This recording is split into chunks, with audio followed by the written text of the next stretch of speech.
Okay, क्या question है? In animals, which fertilization method the gametes are more protected? तो animals के अंदर which fertilization method the gametes are more protected? ज़्यादा protection किसमें मिलती है, किस प्रकार के फर्टिलाइजेशन में? तो देखो, फर्टिलाइजेशन ना दो प्रकार के होते हैं, एक होता है एक्सटर्नल फर्टिलाइजेशन, एक होता है इंटरनल फर्टिलाइजेशन। अब फर्टिलाइजेशन मतलब क्या होता है? फर्टिलाइजेशन मतलब होता है मेल गैमेट और फीमेल गैमेट का कॉम्बिनेशन होता है। तो मेल गैमेट और फीमेल गैमेट क्या करते हैं, कंबाइन करते हैं और फिर क्या बनाते हैं, जाइगोट बनाते हैं, तो उसी को फर्टिलाइजेशन बोलते हैं। अब ये होता किधर है? तो ये होता है बॉडी के अंदर या फिर बॉडी के बाहर। देखो, हम एक्सटर्नल फर्टिलाइजेशन की पहले बात करते हैं। अब ये फिश और फ्रॉग को ले लो। फिश क्या प्रोड्यूस करने वाला है, एग प्रोड्यूस करने वाला है, और उसका जो मेल काउंटर पार्ट है, मेल फिश, ये सपोज फीमेल फिश ने क्या दे दिया, एग दे दिया। मेल फिश क्या करेगा, स्पर्म देता, तो ये स्पर्म एग को क्या करते हैं, फर्टिलाइज करते हैं और फिर वहां पे जाइगोट बनाते हैं। ठीक है।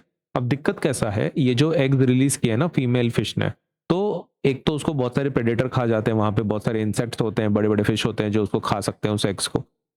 ऊपर से वाटर करंट होता है, पानी उसको हवा के साथ, सॉरी, पानी क्या कर सकता है, उसको फ्लो के साथ कहीं दूर लेके जा सकता है, या फिर टेम्परेचर चेंज। अगर टेम्परेचर बढ़ गया तो ये जो एग्स हैं वो मर जाएंगे। ठीक है।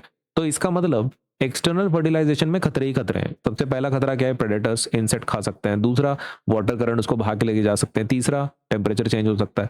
तो इनका सर्वाइवल कैसा है, बहुत ही कम है। एक्सटर्नल फर्टिलाइजेशन में सर्वाइवल रेट कैसा रहता है, बहुत ही कम रहता है, लोअर प्रोटेक्शन मिलती है। लेकिन अगर आप इंटरनल फर्टिलाइजेशन की बात करें, इंटरनल फर्टिलाइजेशन में क्या होता है, बॉडी के अंदर फर्टिलाइज हो रहा है।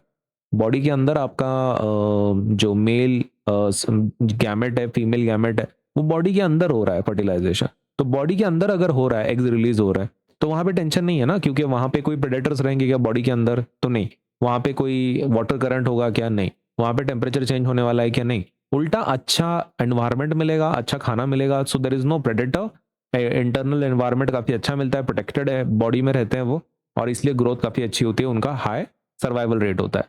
तो फर्टिलाइजेशन बॉडी के बाहर अगर करते हैं तो it is always low survival rate, क्योंकि वहां पे ये इश्यूज हैं। लेकिन इंटरनल फर्टिलाइजेशन में काफी प्रोटेक्शन मिलता है, तो काफी बढ़िया मेथड है वो। अब इनका क्वेश्चन ये है, which fertilization method the gametes are more protected? ज्यादा प्रोटेक्शन किसमें मिलती है? तो ज्यादा प्रोटेक्शन ऑब्वियसली किसमें मिलती है, इंटरनल फर्टिलाइजेशन में, क्योंकि वो बॉडी के अंदर हो रहा है। ना वहां पे प्रेडेटर है, ना वहां पे वाटर करंट का टेंशन है, ना टेम्परेचर का टेंशन है, तो बॉडी के अंदर this is the safest method, greater protection. तो यही चीज हम लोग क्या करेंगे यहाँ पे अभी शॉर्ट में लिखेंगे, फिर उसका एक डिटेल्ड आंसर भी देता हूं मैं, आप एग्जाम के हिसाब से पहले लिख देते हैं, पहले के एग्जाम के हिसाब से शॉर्ट आंसर देखते हैं हम लोग। ओके, तो एग्जाम या होमवर्क के हिसाब से पहला जो पॉइंट लिखेंगे हम लोग वो रहेगा, internal fertilisation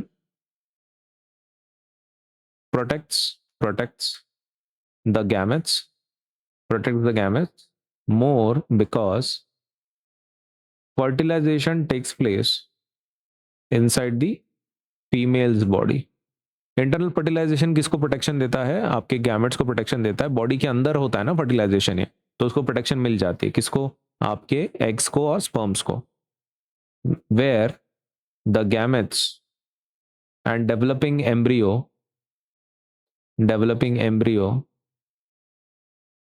are better protected are better protected from external dangers. ये हो गया आपका एग्जाम या फिर होमवर्क के हिसाब से। Now will talk about detailed answer. ये एग्जाम में कंपलसरी नहीं है, जस्ट आपके इंफॉर्मेशन के लिए है। पहला, internal fertilization provides greater protection to the gametes, है ना, and the developing embryo because fertilization takes place inside the female's body. This reduces their exposure to en- environmental dangers and generally increases the chances of survival of the young ones. Okay, ये पहले लिख के देता हूं फिर आपको explain करेंगे, ठीक है। इन एक्सटर्नल फर्टिलाइजेशन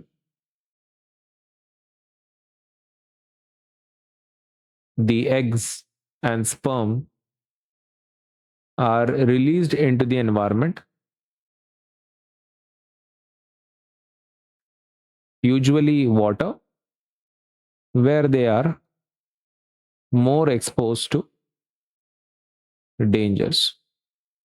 ठीक है, अगर तो इसको मैं एक्सप्लेन कर देता हूँ क्या बोल रहे हैं। देखो पहला पॉइंट क्या है, internal fertilization protects the gametes because fertilization takes place inside the female body. Internal fertilization कहाँ होता है, बॉडी के अंदर होता है। तो बॉडी के अंदर अगर हो रहा है फीमेल के, तो वहां पे ज्यादा प्रोटेक्शन है, सिंपल सी बात। Where the gametes and developing embryo are better protected from the external dangers. External danger से बचाते हैं, गैमेट्स आपके बच जाएंगे, ना कोई प्रेडेटर होगा अंदर बॉडी के, ना ही बॉडी के अंदर ना कोई प्रेडेटर होगा, ना ही कोई टेम्परेचर चेंज होगा, ना ही वाटर करंट उसको भाग के लेके जाएंगे, तो there is no problem. Detail में अगर बता रहे हैं तो वही चीज यहाँ पे एक्सप्लेन की है, राइट। और एक्सटर्नल फर्टिलाइजेशन का पॉइंट ऐड किया है कि एक्सटर्नल फर्टिलाइजेशन में क्या होता है, eggs and sperm are released into the environment, usually water, जहाँ पे खतरे ही खतरे होते हैं, जैसे कि इंसेक्ट, आपके predators, water currents and temperature changes, right. Example क्या हो सकते हैं, प्रेडेटर्स लाइक इंसेक्ट्स, ऊपर से वाटर करंट्स और टेम्परेचर चेंजेस, है ना। ये सब इशू हो सकते हैं जिसकी वजह से एक्सटर्नल फर्टिलाइजेशन काफी खतरनाक है।